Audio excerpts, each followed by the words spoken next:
They call me at, sometimes Seth, but mostly just Rocks. And you're listening to Ceterox. Let's talk about anything and everything till we reach the end of our thinking capacity. We are officially on our second episode. Insert clap noises or just awkward silence, since I know that I'm not really going to insert any SFX. But if you can hear that, I just took a sip of water.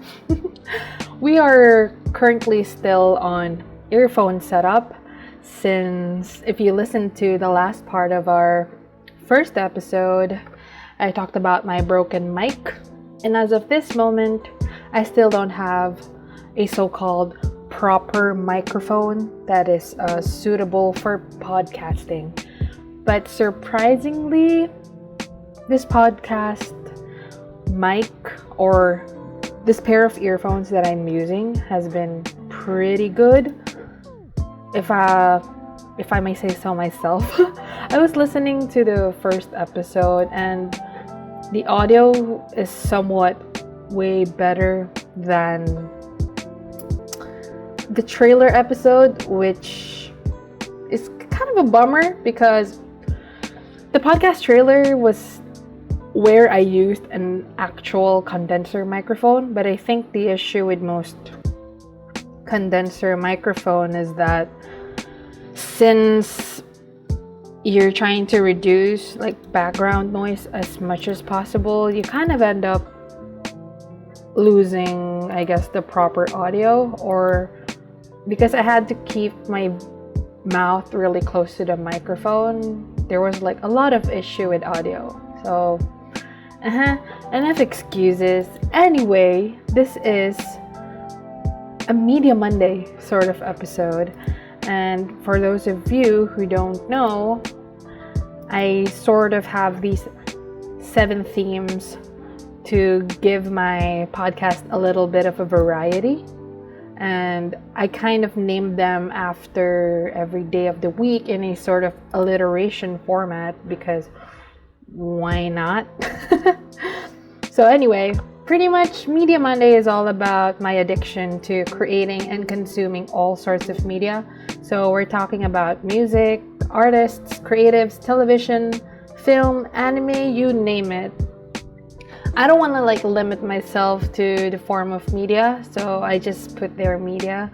But yeah, I think people have been losing touch with the actual definition of media, which is the plural form of the word medium. So if you Google it today, I'm pretty glad that the word is still there. So it basically means it's a communication outlet or tools used to store and deliver information or data.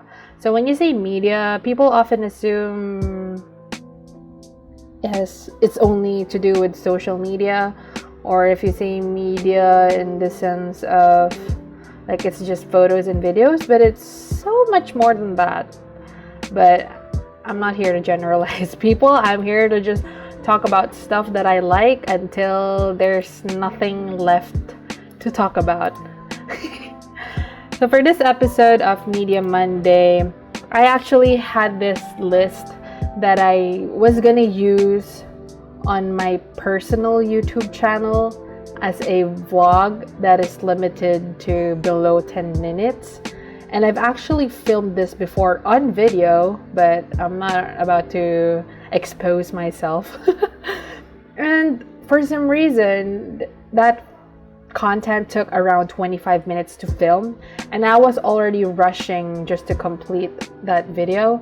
So imagine if I just had a podcast like this one, where I can just sit for an entire hour and just talk about that topic without worrying about time limit, because for me, the longer the better in terms of duration.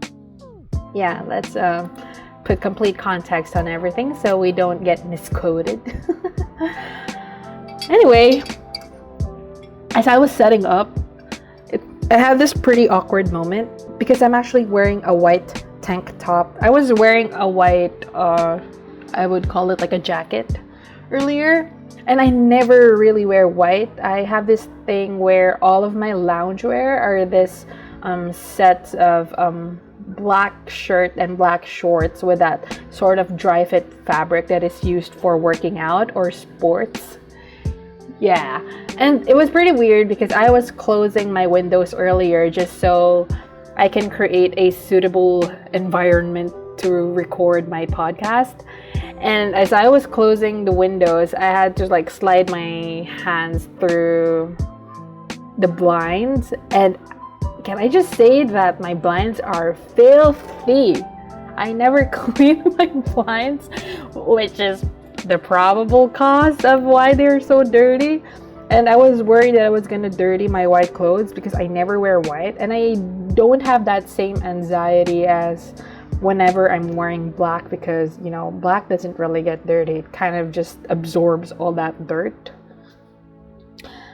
Anyway, I'm kind of frustrated at the moment because for some reason, I don't know why, I still get anxious over I'm recording alone. There's no other people around, but I have this like feelings of butterflies, but not out of excitement, but out of nerves, and I don't feel so good.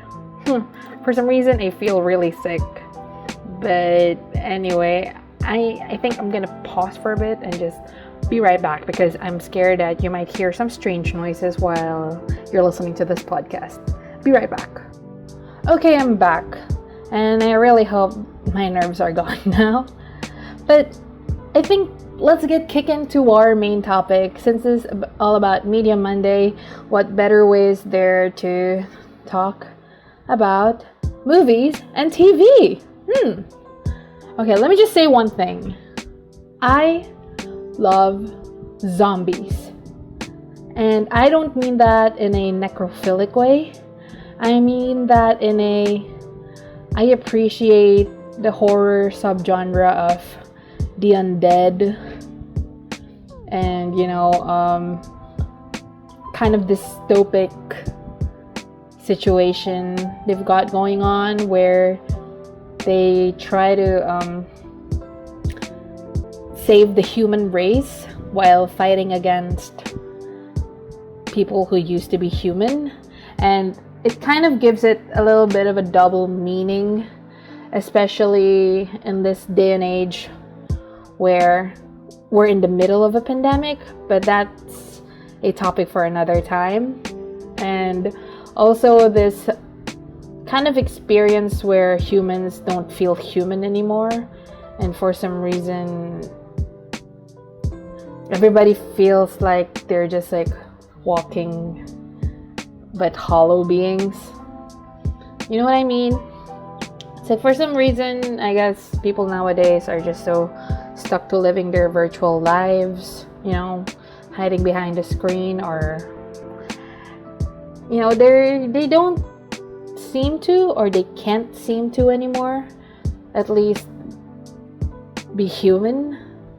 And in a way, I guess we've become mindless zombies who are trapped, you know, down the spiral that is over consumerism. And I think that's a topic for another time because that's all about like social issues. But I just want to talk about zombies in the sense that I enjoy watching a lot of zombie film. My favorite genre of video games are zombie related, and I don't know what the appeal is, but I don't know, maybe there's some sort of implication where killing zombies or curing zombies to go back into their human form is somewhat, how do you call it, therapeutic? Because for one, like, killing zombies doesn't count as killing humans, so it's not exactly murder because they're the living dead, so they're already dead anyway, so killing them again doesn't really count as murder. Fight me on that because I'm not really sure, but I'm open up for discussion. And on the other hand, I guess people have this savior syndrome where they either want to save others or save themselves or save the entire human race. And it's kind of weird in the sense that even though the chances of, people being raised back from the dead as brain-eating or flesh-eating monsters are pretty slim, I do believe in the afterlife, and I do believe in the concept of the dead being raised back to life, but just not as zombies. So there's kind of like a lot of things to cover, but since this is a Media Monday, I thought let's dive a little bit into something everybody can relate to, or something everybody can search on, instead of just talking about my it kind of sounds like a weird fetish, but I promise you, I just really enjoy the visuals of it, but there's something more to it. Let's not be weird about this, okay?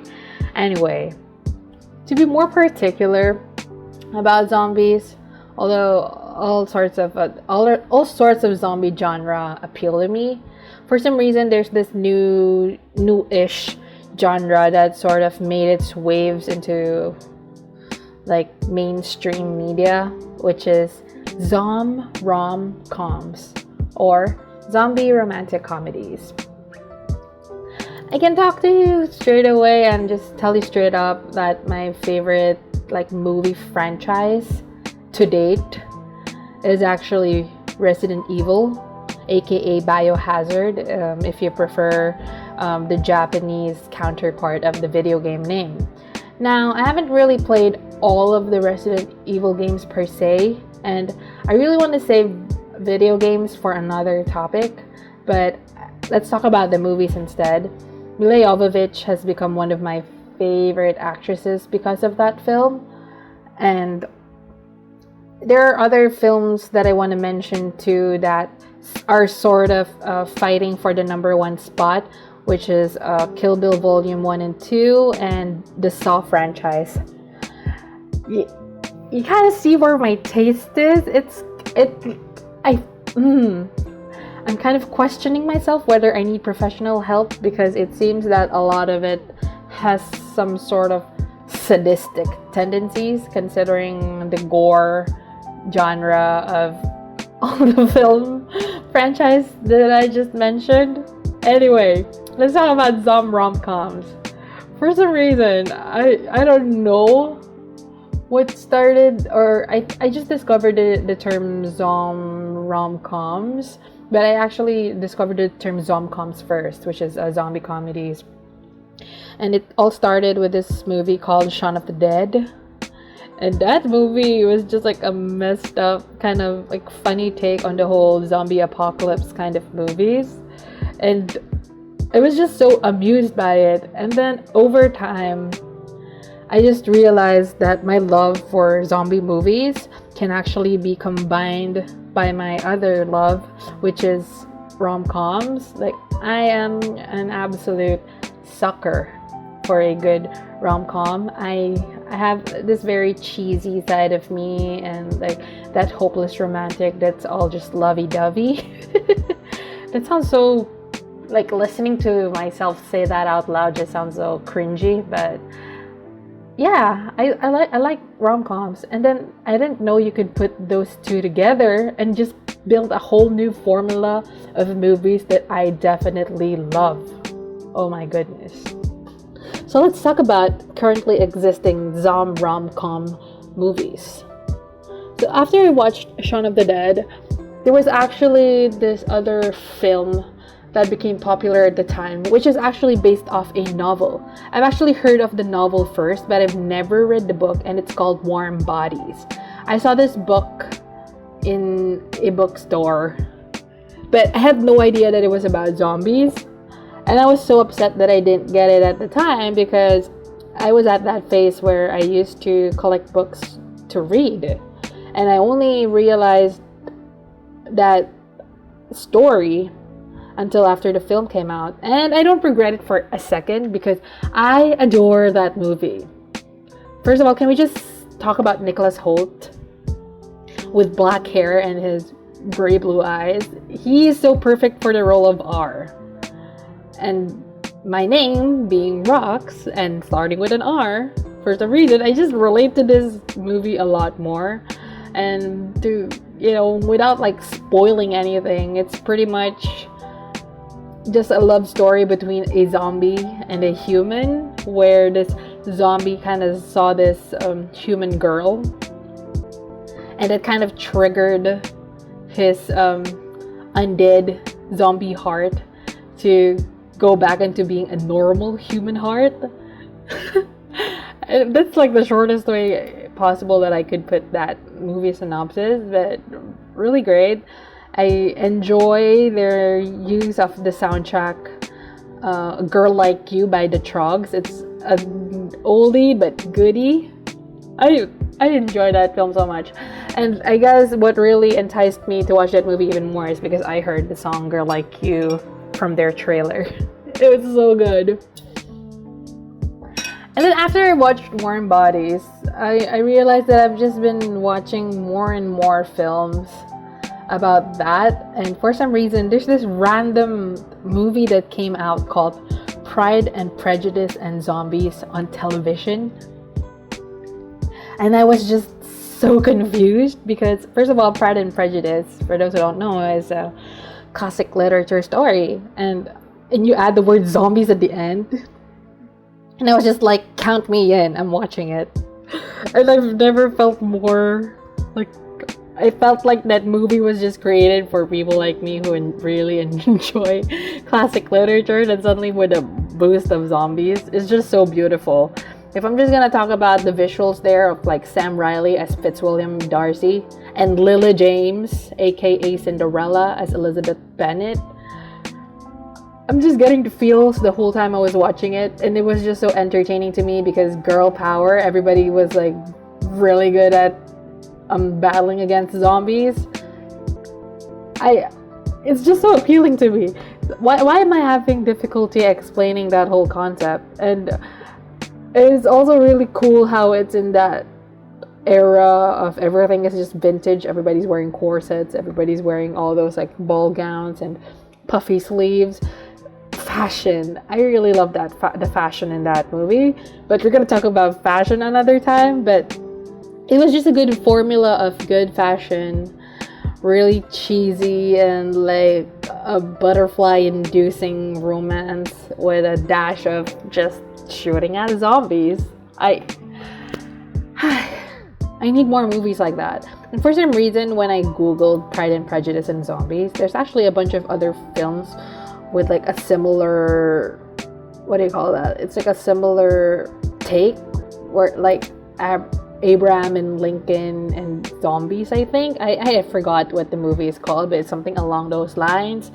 And even Hansel and Gretel Witch Hunters, even though I didn't really think that those are zombies per se, but they also kind of give the same vibes of just taking like a classic story and adding some sort of weird twist to it.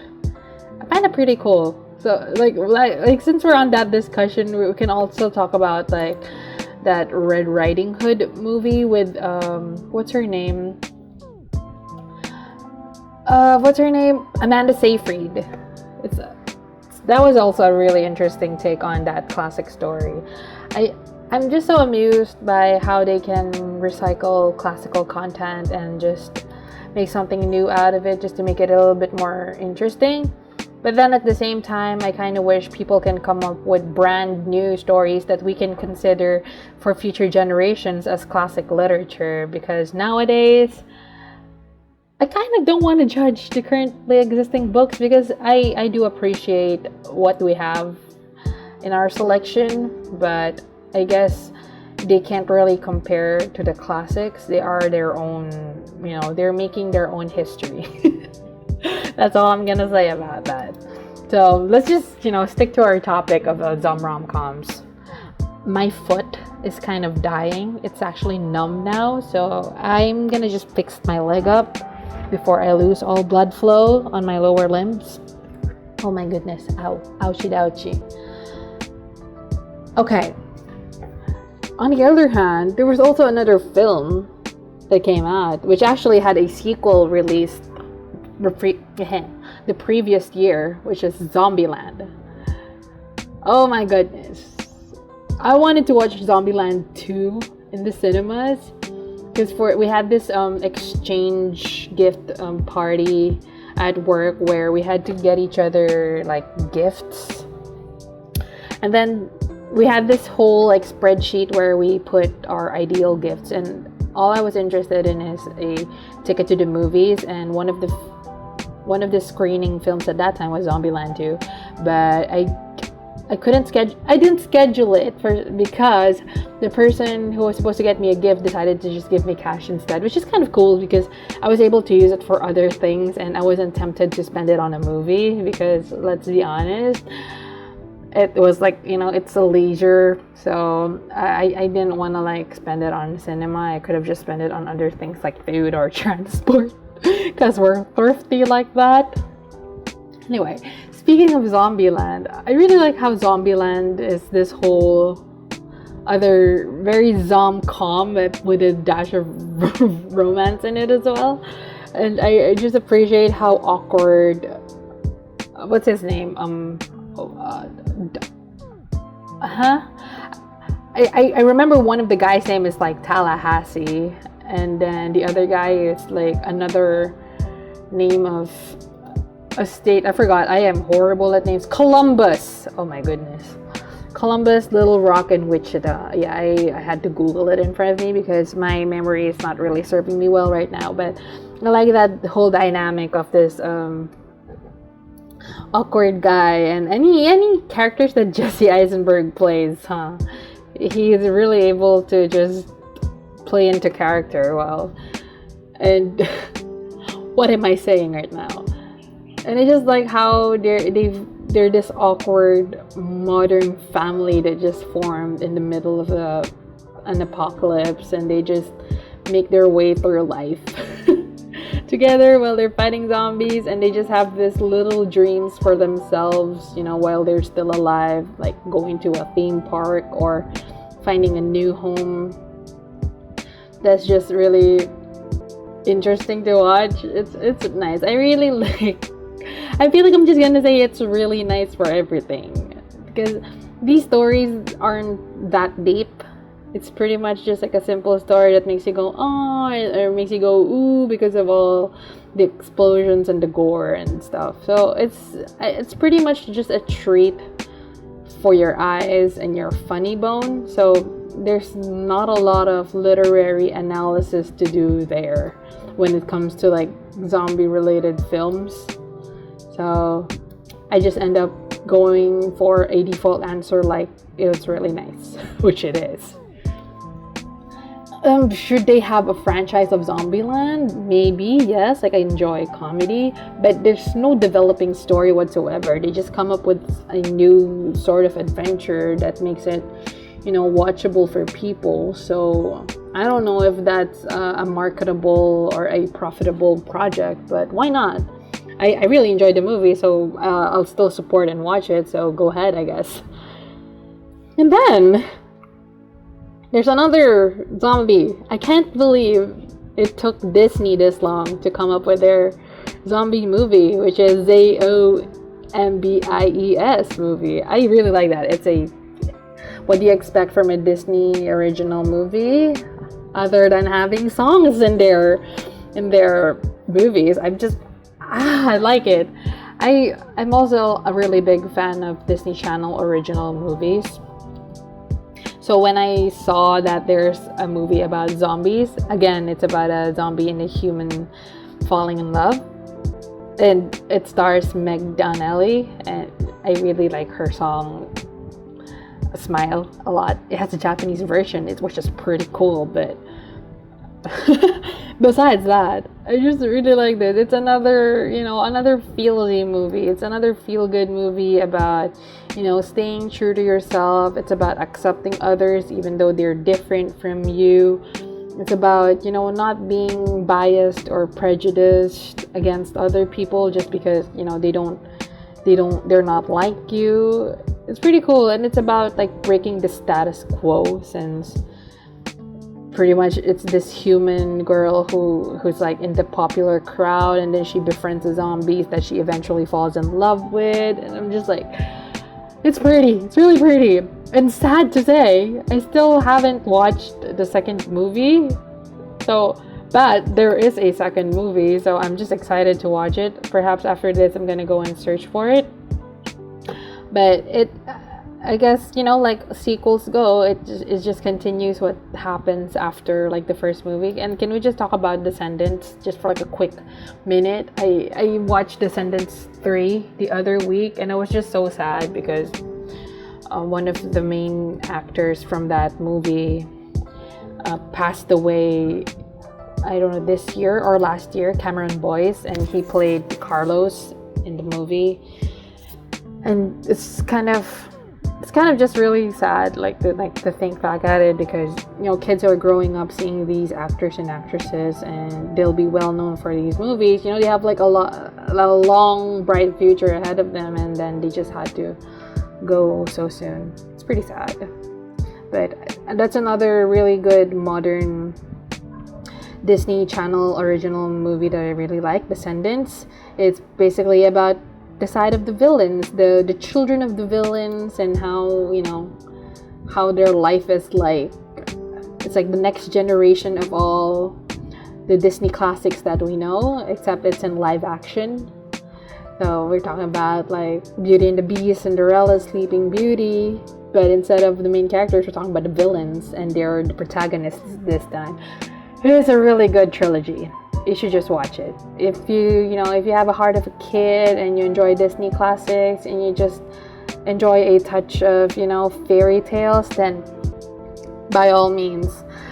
Speaking of fairy tales, I'm so excited to talk about TV shows. But in the meantime, let's just finish my current list of like zombie movies. Yeah.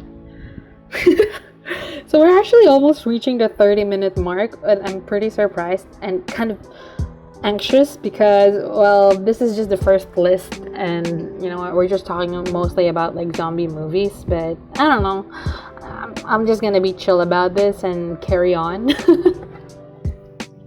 So after the ZomBies, I don't know, just call it Zombies 1 and 2, Disney Zombies, I just realized that there has been this movie that I watched as a kid where the scenes I can vividly remember. I guess that's like one of the perks of having a photographic memory. And I had great difficulty looking for that movie as a grown-up, but I did manage to find that movie, and it's called Army of Darkness, which I didn't know is a part of a popular horror franchise known as Evil Dead. And I'm just so happy that I was able to find that movie by accident, because I was watching this random YouTube video and I saw that scene and I just had to find it. And I was just like so happy that I was able to find a video, I was able to find the movie as a grown-up.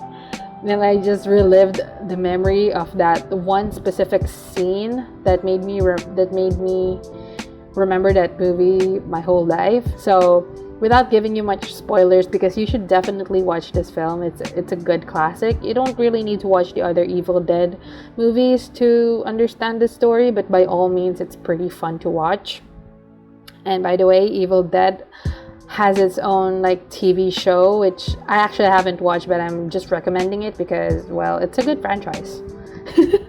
Anyway, the scene is about this protagonist, Ash. His name is Ash, and then I guess he has this woman in his life. I forgot their relationship, whether it's his wife or girlfriend, but there's just this woman that he meets in it's like an isekai.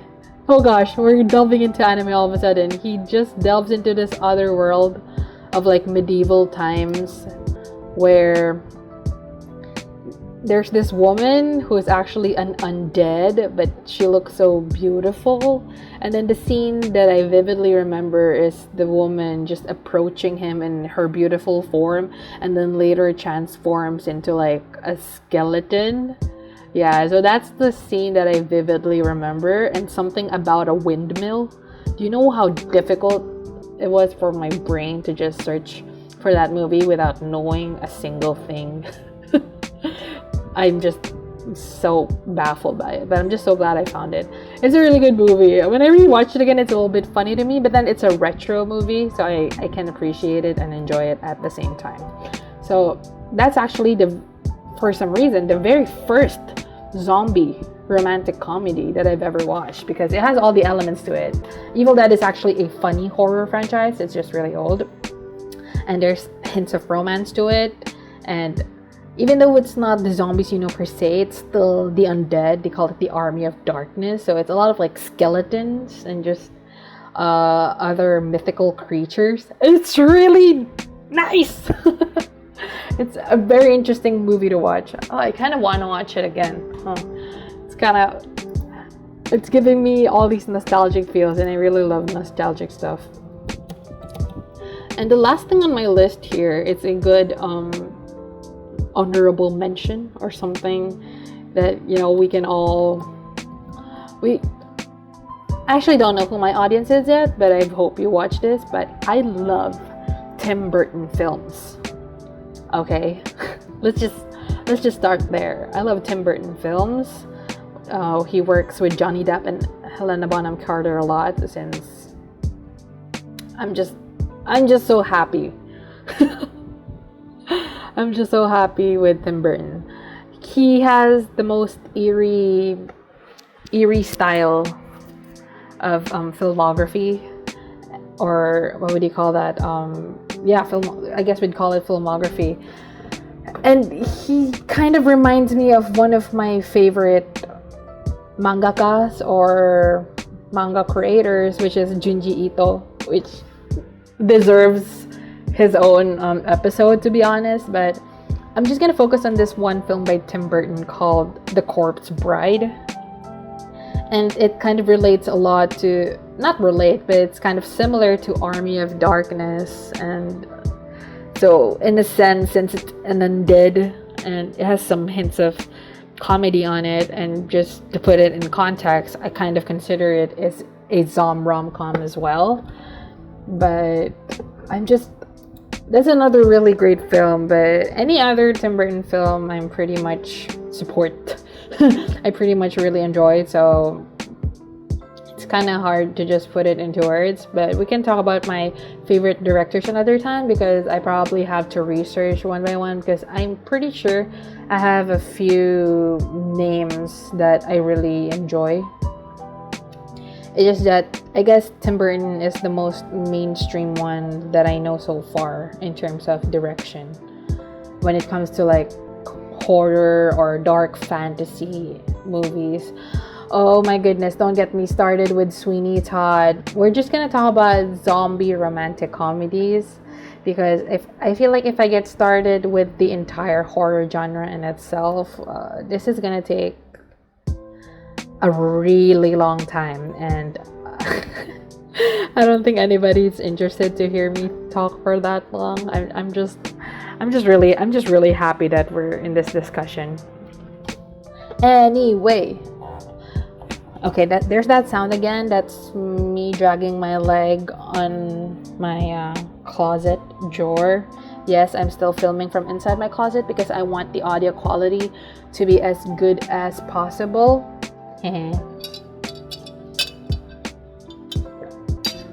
Although, speaking of Tim Burton, he has some movies like Frankenweenie, and since we're on the topic of Frankenweenie, we can also talk about Frankenstein movies. Now, Frankenstein created the Frankenstein monster, so I don't really think that Frankenstein monster was ever a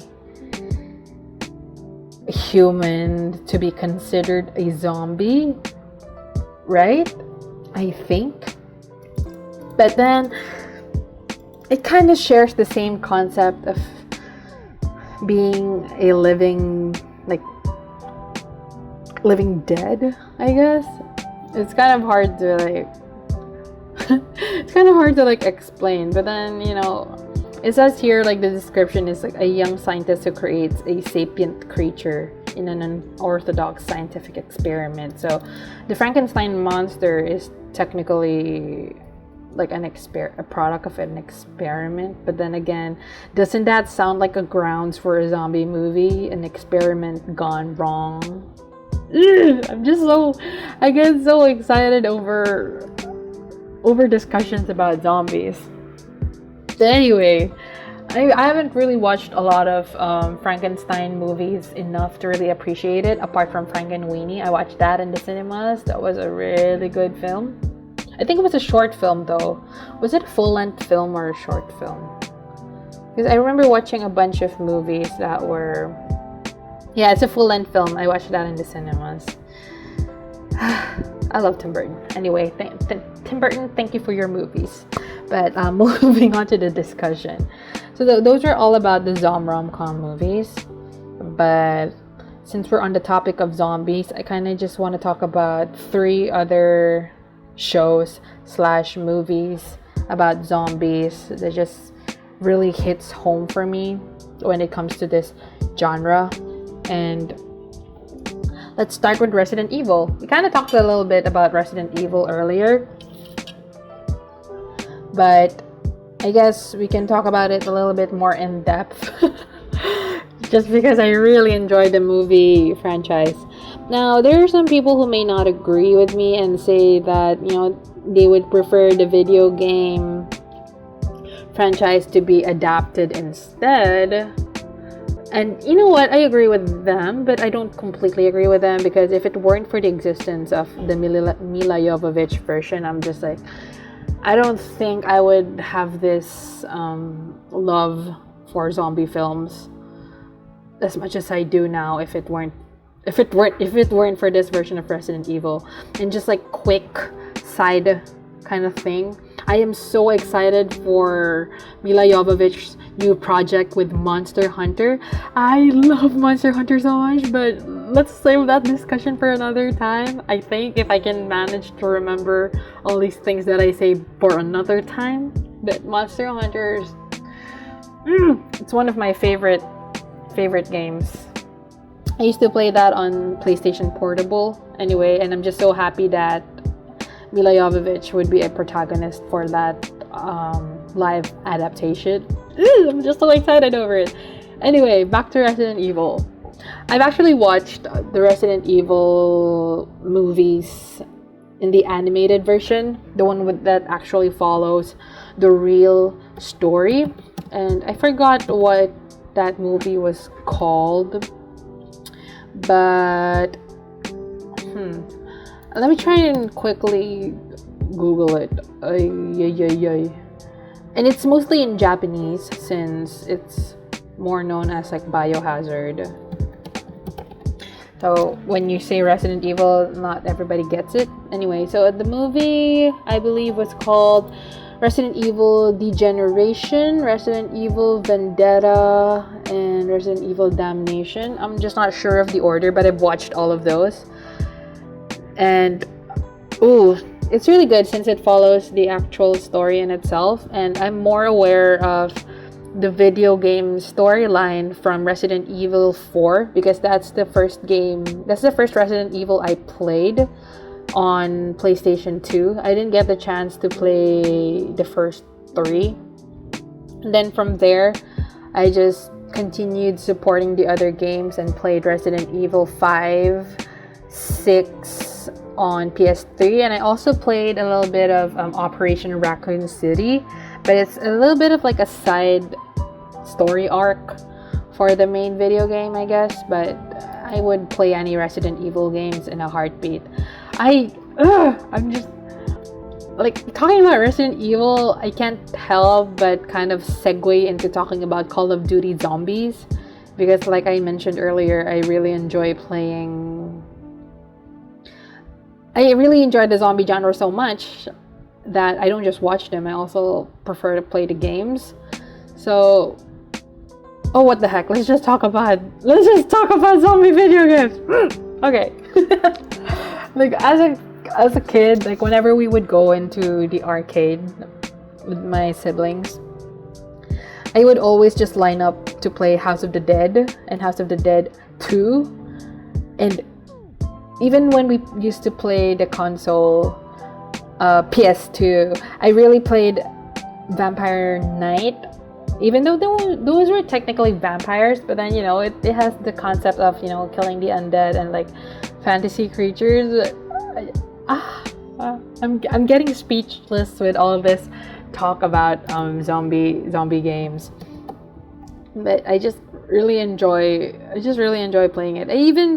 I didn't really get into playing The Walking Dead and Dead Trigger, and there are some popular games on Dead Rising on mobile and on console, but the most of the games that I really got into was mostly Resident Evil and Call of Duty Zombies. To be more specific, it's like Black Ops 2 and Black Ops 3. But I couldn't get the other Call of Duty zombie mode, so I couldn't really play them and enjoy the game, but those really got me into playing zombie games, which is why one of my favorite mobile games is also called Into the Dead 1 and 2. I also played like the free version of Walking Dead, so I couldn't really finish the entire game because you had to pay for the rest of the content, but that's cool too. Oh, and as a kid, I also played a lot of Left 4 Dead and Left 4 Dead 2. Those were really good PC games, even though, you know, if you compare to the quality today, I would consider that to be a pretty good quality for, oh my goodness, I'm just reminiscing all of these days, you know, back then when I would play all of these zombie games with friends and just my siblings. Dead Island is also a really good video game on, I think it was on PS3. I think it was on PS3. I don't know. Correct me if I'm wrong, but there's also like Plants vs Zombies. It's the funniest. It's not horror at all. It's just pure cuteness, but it kind of meets the same genre of of zombie killing. So that's a noteworthy. That's like a notable mention as well. I'm just enjoying myself. I'm just having a field day talking all about like zombies, but yeah, that's what happens when I start talking about Resident Evil. Like eventually the topic would just segue into talking about video games about zombies that I really like.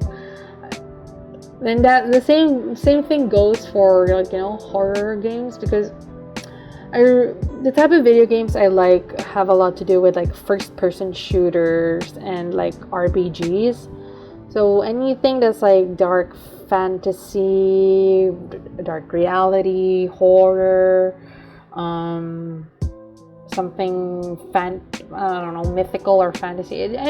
I find those pretty interesting compared to like strategy games, or like what do people play? I mean, I have a pretty wide range of video game genres that I like. It just so happens that I enjoy those with very good storylines.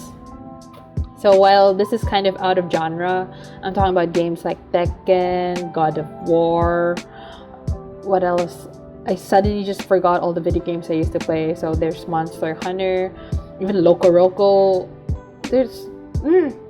I need to start listing down all the games that I've played if we're gonna have like a standalone episode for that. But yes. Okay, my mouth is getting dry, but I just had to take a sip of water every now and then. But yes, so yeah, I think I'm not gonna delve too much into video games, but you get the idea, right? I hope. I don't know. I just want to talk about my love for zombies in video games and film. But there's actually TV shows that I also want to mention. But before I talk about those TV shows, I actually plan to have an episode about TV shows. But the thing is, since for some reason, since me just talking about zombies has managed to reach 1 hour on its own, I don't want to rush into just finishing all of that, talking about my favorite TV shows in just like one sitting together with movies. If I'm just gonna rush it again, I don't want that. I wanna be able to enjoy the things I'm gonna talk about. So I'm gonna save that for another time. But I am gonna share the 2 zombie-related TV shows that are my favorites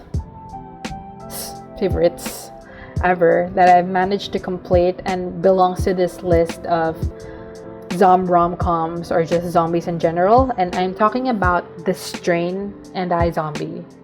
Now, The Strain was a pretty short TV series. I think it only lasted like 3 seasons, which is kind of sad because I really enjoyed it.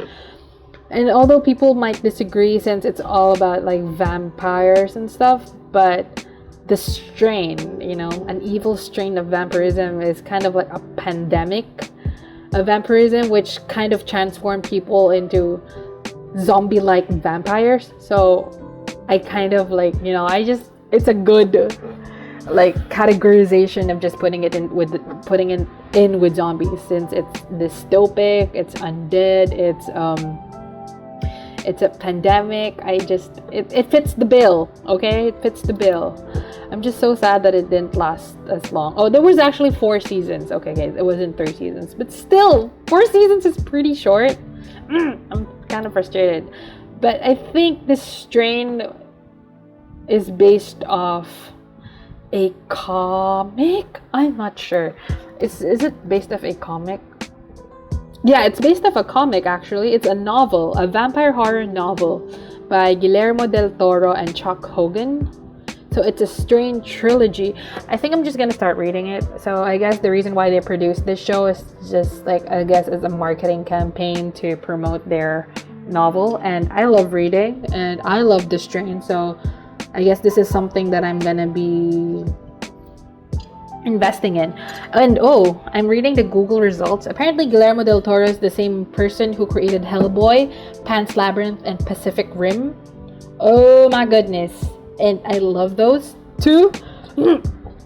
I'm sorry, I'm just making all these weird grunting noises because I'm just so pleased by all these information that I'm getting. I'm just looking at the Google images of the Strain comic covers, I guess. It's so good. I can't stop it. I'm sorry. Anyway, it was pretty short, but it's definitely worth checking out. Although there were some hiccups in the TV series, I still appreciate the whole storyline, and I guess the execution, since zombie film or shows are heavy on visuals and not just like the story itself. So they executed that part pretty well. And I guess there's not much else to talk about The Strain apart from it being too short and upsetting, because it's too short. So I think I'm just gonna try and see if I can find a place to get the comics like digitally, since it's not enough. I need more The Strain. Anyway, on the other end of the spectrum, there's iZombie. Like these two shows are kind of like flip themselves, because when people hear about vampires, they think vampires are all this classy, decent creatures that drink blood from a goblet or something. Whereas on The Strain, and it's like a zombie-like vampires, whereas on the other hand, on iZombie, the zombies are vampire-like zombies, because they're classy, they act like humans, or they manage to blend in with the crowd. I don't know.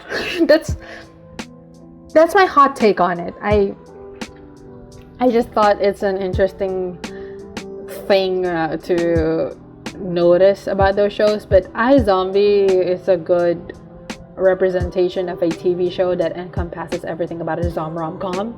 Because first of all, Olivia Moore is really funny. There's that romance between her and Major, which I'm not gonna spoil for people, and it's just all about zombies and how to cook quote unquote human brain on different styles and make it look appealing to the human eye. Ah. Okay, another show that didn't really last long is iZombie. I think that only lasted for like 5 seasons? Yeah, 5 seasons. It was pretty short. Kind of upsetting. Then I'm glad that I found it on, I think it was on iFlix and then it moved to Netflix. I'm not sure, but that's where I finished it, and I'm just so upset that it's over. It's a really good show, also because I am a big fan of detective and investigation kind of like stories. I mentioned on my first podcast that I really love Sherlock Holmes. He's my favorite fictional character ever, but we're not gonna dive too much into it because we're gonna go off topic real quick. But anyway, it's about this former doctor turned into like a coroner. I guess you would call it a coroner, or like a forensic pathologist, where, you know, this protagonist, Liv Moore, she transformed into a zombie, and as a way for her to eat human brains, she works at a morgue and she eats the brains of people who just died. But the twist here is, whenever you eat brains on iZombie, you absorb the person's memories and everything they've been through, depending on the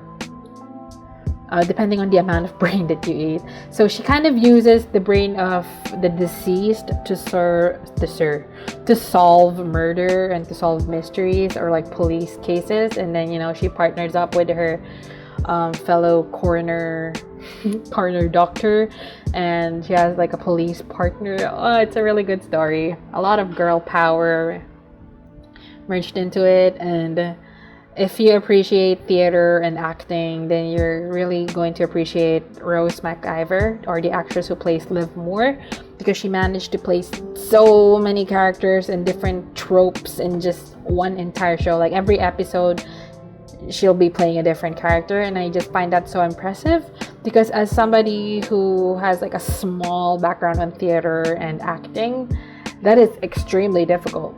Well, at least for me. And I just applaud her for it. Okay, I'm making those growing noise again because I make very poor transitions. But then you might be wondering, what about those other shows like The Walking Dead, the Santa Clarita Diet, or there's a bunch of shows here that I can see on Google, like Kingdom. It's fairly new, and there's some of them that looks interesting, like Van Helsing, The Rain, Z Nation, and Reality Z. I haven't actually seen or heard any of this apart from the first 2 that I mentioned, which is what do you call that? Santa Clarita Diet and Walking Dead. Now, the reason why I didn't really get into it as much as I expected is probably makes me wonder why. I'm not sure why, but I really didn't get into it. Santa Clarita Diet also fits the bill of, you know, being a ZomRomCom, and it's Drew Barrymore.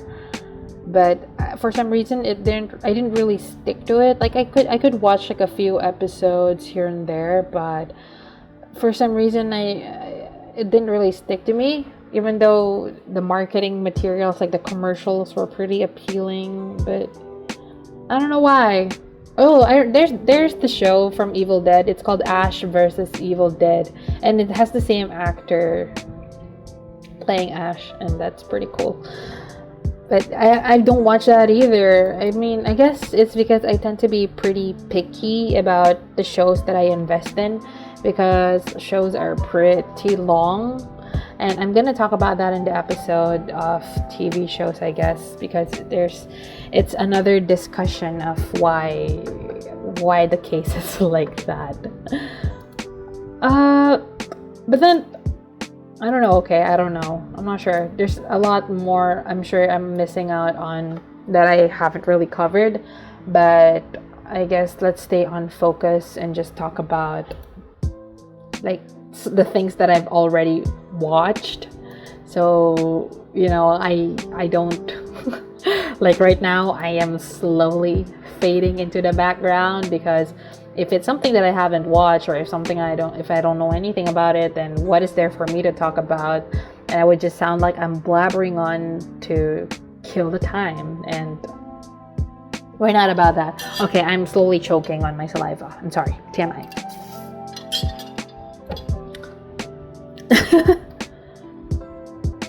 Is that it? Is there any more? And I guess that's my cue. Okay, my dog started barking, so I guess this is the perfect time to end this episode. I have reached the end of my thinking capacity, so let me know your thoughts and takeaways. And before I forget, let's do a quick outro for that whole for that fun stuff. Anyway, I'm not active on social media and more of a lurker myself, but hey, I got an Instagram page if you want to stay connected or not. It's up to you really. I'll start using the hashtag @Ceterox on all my posts for all that SEO and low-key marketing jazz. You can subscribe to my YouTube channel for official updates. Excuse me. I said it wrongly. You can subscribe to my YouTube channel for official uploads, or stay tuned for the distributed versions on mainstream platforms of your choice. Speaking of mainstream platforms, I actually have an Anchor channel that allows me to distribute my podcast to different places.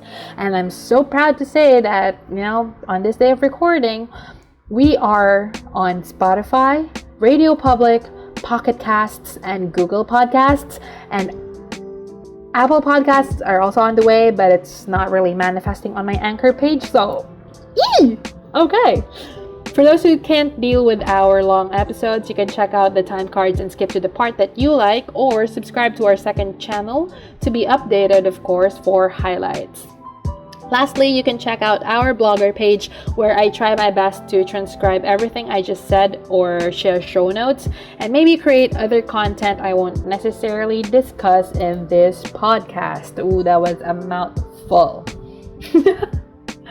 In the meantime, till next time. Bye!